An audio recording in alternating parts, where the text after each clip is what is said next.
नमस्कार दोस्तों। आज हम बात करेंगे 6 दिसंबर 2023 के बारे में। तो सबसे पहले हम देख लेते हैं निफ्टी के बारे में कि मार्केट में कल किस तरीके से कामकाज होना चाहिए।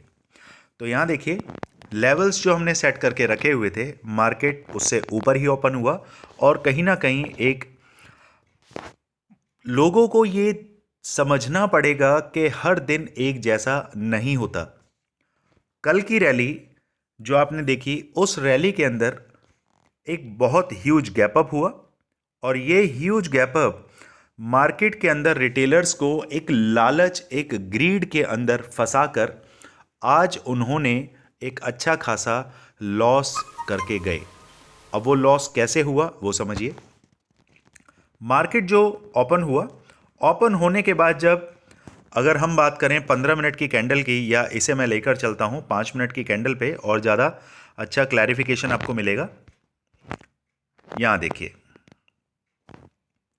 मार्केट के अंदर जैसे ही फर्स्ट 5 मिनट का कैंडल बना, उसके बाद पहला कैंडल, दूसरा, तीसरा, चौथा, पांचवा, छठा, फिर हल्का सा डिप हुआ, फिर ये कैंडल चलने लगा।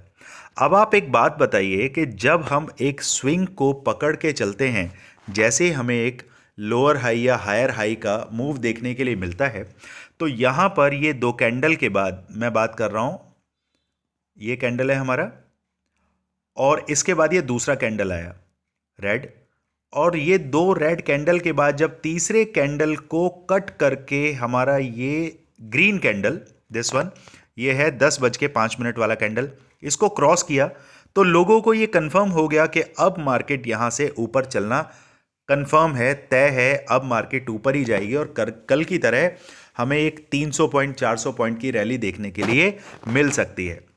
अब लोगों ने क्या किया? लोगों ने यहां से अपनी पोजीशंस को बनाना स्टार्ट किया। ये कंसोलिडेशन जोन देख रहे हैं आप, एक कैंडल, दो कैंडल, तीसरी कैंडल, चौथी कैंडल, पांचवी कैंडल, यानी कि कंसोलिडेशन जो जोन जो स्टार्ट हुआ 10:20 से लेकर और 10:35 तक ये कंसोलिडेशन जोन रहा। फिर मार्केट हल्का सा ऊपर गया, फिर 5-5 मिनट की, एक, दो, तीन, चार, पांच, पांच कैंडल तक कंसोलिडेशन जोन रहा। 11 बजे के बाद जिन लोगों ने सपोज करिए यहां पर अपनी पोजीशन बनाई थी 10:15 पे, उनको सपोज करिए कोई 100 रुपए की चीज़ रही होगी, तो यहां ऊपर आते आते वो चीज़ 115 रुपए के आसपास पहुंच गई होगी। लोग क्या करते हैं, ज़्यादातर 100 रुपए की चीज़ लेंगे, स्टॉप लॉस लगाएंगे 90 का, उसके बाद आराम से बैठे रहेंगे, या फिर 90% ट्रेडर एसएल को अपने माइंड में रखते हैं, ना कि सिस्टम में लगाते हैं। होता क्या है, जब 100 रुपए की चीज़ 90 रुपए आती है तो वो सोचते हैं कोई बात नहीं, 85 रुपए तक भी आ जाएगा तो भी हम उसको रोक के रखेंगे, फिर वापस से वो 90, 92, 95 रुपए आ जाएगा। लेकिन ऐसा नहीं होता। जब वो 95 नहीं आता और वो 90 से 85 जाता है, फिर 82 जाता है, फिर 80, फिर 75 रुपए जाता है, आप अपने इमोशन पर कंट्रोल नहीं कर पाते हैं और धीरे धीरे धीरे धीरे वो 100 रुपए की चीज़ कब 40 रुपए, कब 35 रुपए तक पहुंच जाती है, सिर्फ एक झूठी उम्मीद में जो आपका मन आपके दिमाग पे हावी हो जाता है कि नहीं, मार्केट अब बढ़ जाएगी, अब बढ़ जाएगी।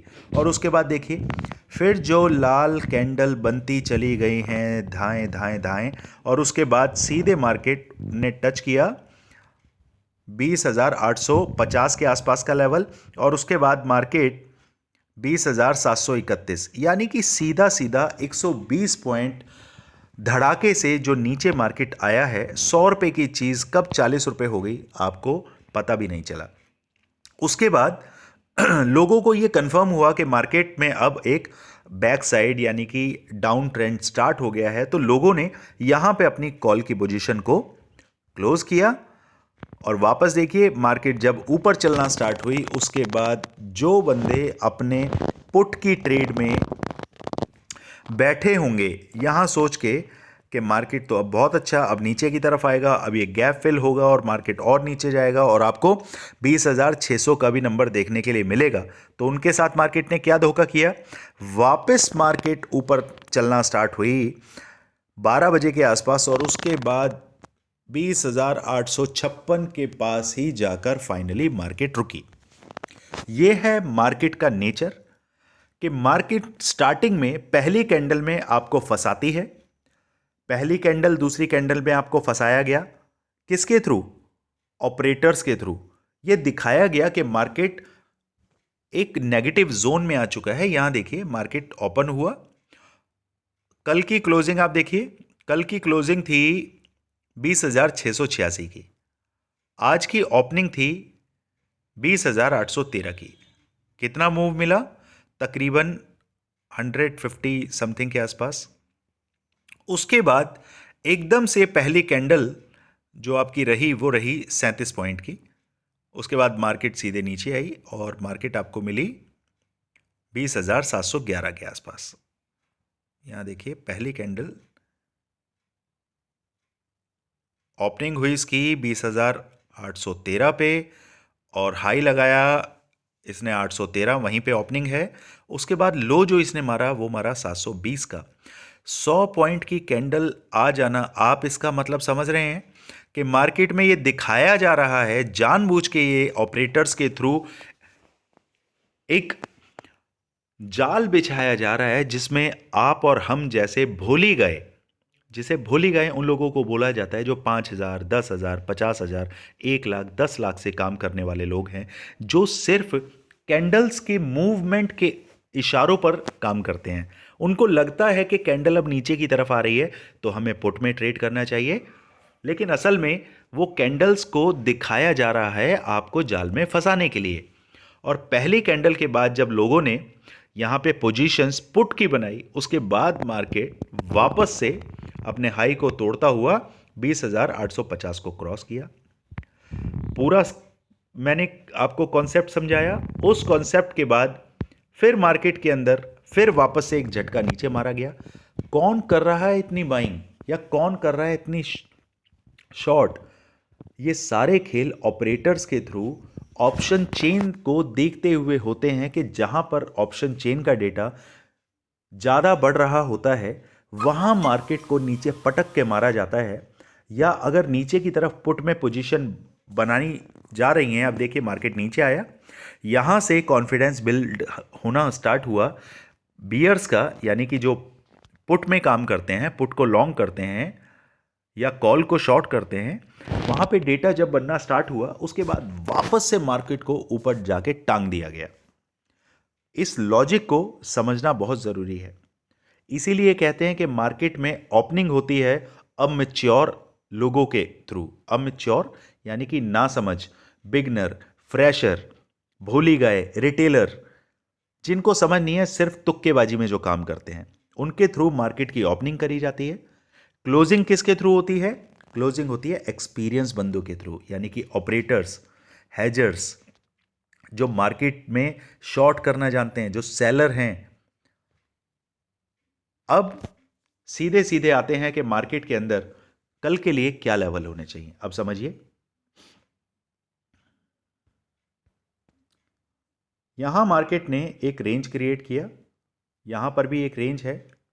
अब कल का जो मेरा मूवमेंट रहेगा वो मूवमेंट इसी रेंज के अंदर रहने वाला है। अगर मार्केट फ्लैट ओपन होता है और कहीं इस तरफ मुझे नीचे की तरफ मिलता है तो मैं यहां से सिर्फ वेट करूंगा कि अगर ये लेवल टूटता है तो मैं यहां से इस वाले पोर्शन से वेट करूंगा कि अगर मार्केट 20,800 के नीचे आता है तो मैं एक छोटी सी ट्रेड यहां पे कॉल को सेल करना चाहूंगा।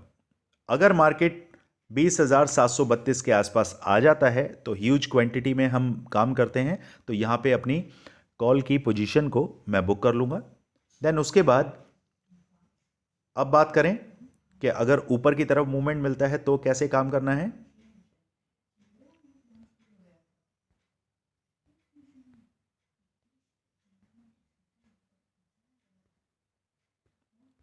अब यहां देखिए मार्केट अगर आपको कहीं 20,858 यानी कि गैप अप ओपन होता है या हमारे इस रेंज को क्रॉस करता है, इस तरफ चलने लगता है, तो मार्केट फिर आपको एक ऊपर का मूव दिखाएगा, डेफिनेटली दिखाएगा।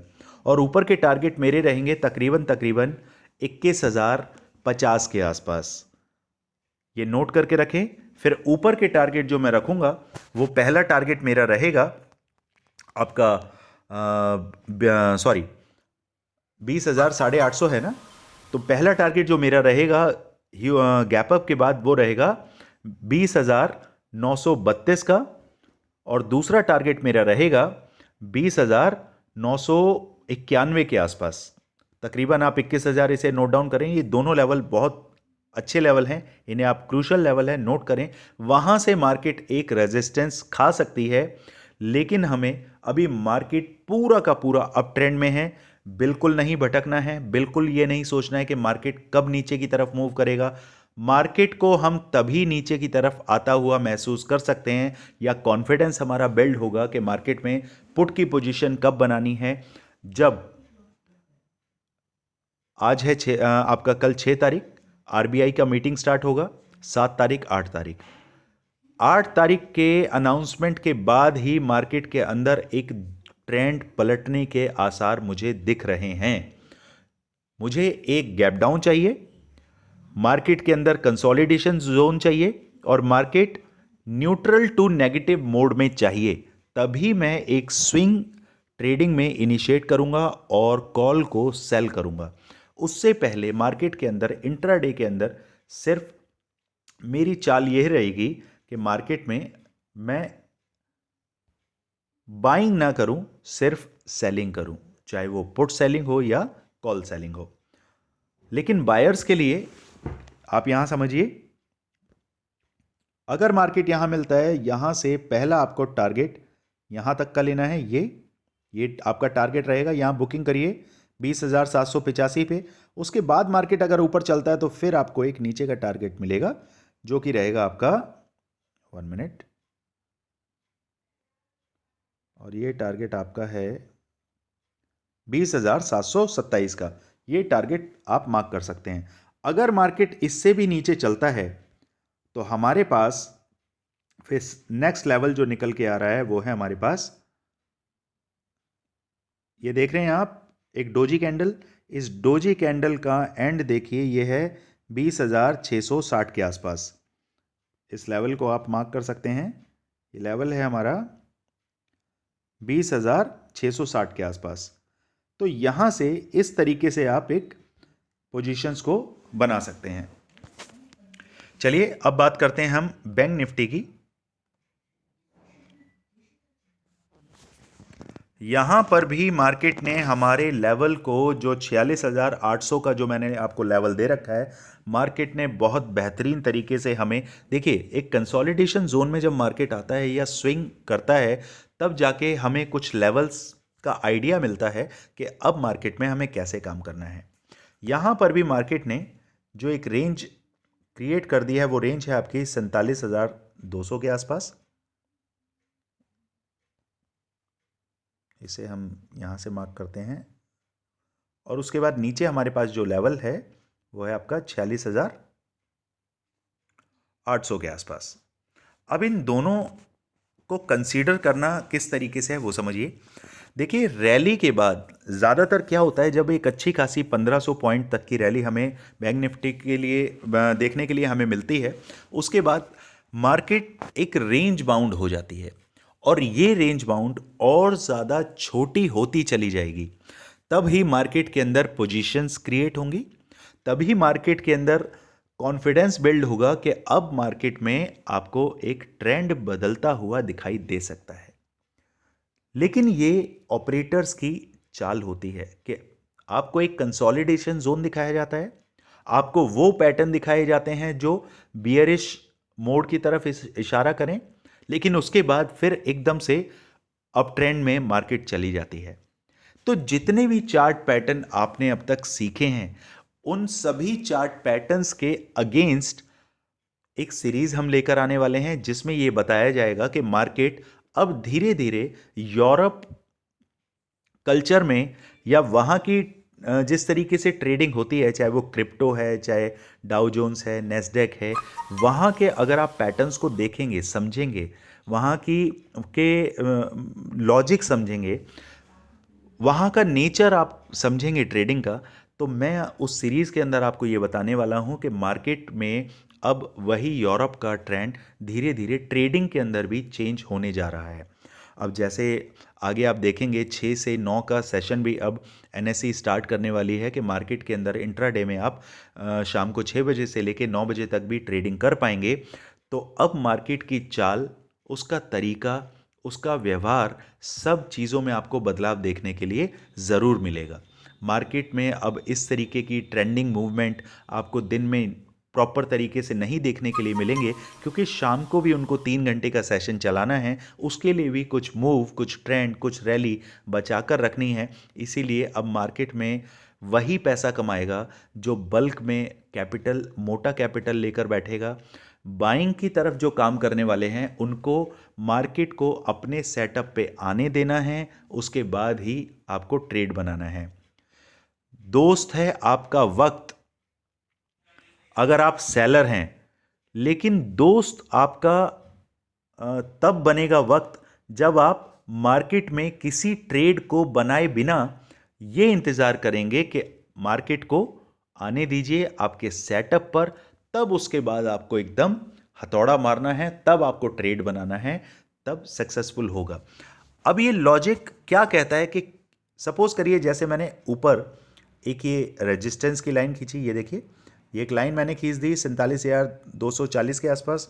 दूसरी ये ब्लैक लाइन मुझे 46,780-90 के आसपास दिखा रहा है। ये क्या है? एक सपोर्ट लाइन है, एक रेजिस्टेंस लाइन है। अब ये एक सेटअप है मेरा। अब ये सेटअप मुझे ये बता रहा है कि मार्केट के अंदर अगर मार्केट कल को ओपन होती है और फ्लैट ओपन होती है तो मैं वेट करूंगा कि मार्केट यहां कहीं मुझे देखने के लिए मिले। अगर मार्केट नीचे आती है उसके बाद ऊपर की तरफ मैं एक ट्रेड बनाऊंगा। उससे क्या होगा? मुझे ये भरोसा होगा, ये कॉन्फिडेंस होगा अपनी ट्रेड पर कि जो ट्रेड मैंने लिया है वो बिल्कुल सही लिया है, भले ही ट्रेड मेरे अगेंस्ट चला जाए। तो उससे क्या होगा कि मैंने जिस सपोर्ट पे ट्रेड लिया है उससे 10-20 पॉइंट का नीचे मैं एसएल सेट करूंगा। मार्केट अगर मेरे अगेंस्ट जाता भी है तो कोई बात नहीं, वापस इस सेटअप के अंदर मार्केट आती है, वापस मैं कॉल की ट्रेड बनाऊंगा, कोई दिक्कत नहीं। इस तरीके से मार्केट में काम करना होता है। अब सपोज करिए मार्केट के अंदर यहां मार्केट आ जाता है ऊपर, तो यहां से आप नीचे की तरफ एक ट्रेड बनाएंगे। इससे आपको ये कॉन्फिडेंस है कि मार्केट ऊपर रेजिस्टेंस पे आया है, वहां से रेजिस्ट करेगा। क्योंकि उसका क्या कारण है? क्योंकि मार्केट में देखिए यहां पर आपको रेजिस्टेंस देखने के लिए मिला है। यहां पे 3-4 बार मार्केट ने रेजिस्ट खाया है, इसीलिए मार्केट इस रेंज पे आके टकराएगी और वापस नीचे की तरफ आएगी। ये हैं बेसिक रूल्स जिसे आप ट्रेडिंग में इस्तेमाल करते हैं। धीरे धीरे आप जानेंगे कि हमें ऑप्शन चेन कब देखना चाहिए, वॉल्यूम कब देखना है, कब हमें ये पता चलेगा कि हायर हाई और लोअर लो का कॉन्सेप्ट क्या होता है। कैंडल्स को आपको समझना पड़ेगा, उनके पैटर्न्स को सीखना पड़ेगा, तभी मार्केट के अंदर आप टिक पाएंगे। और उससे भी ऊपर है हमारी साइकोलॉजी।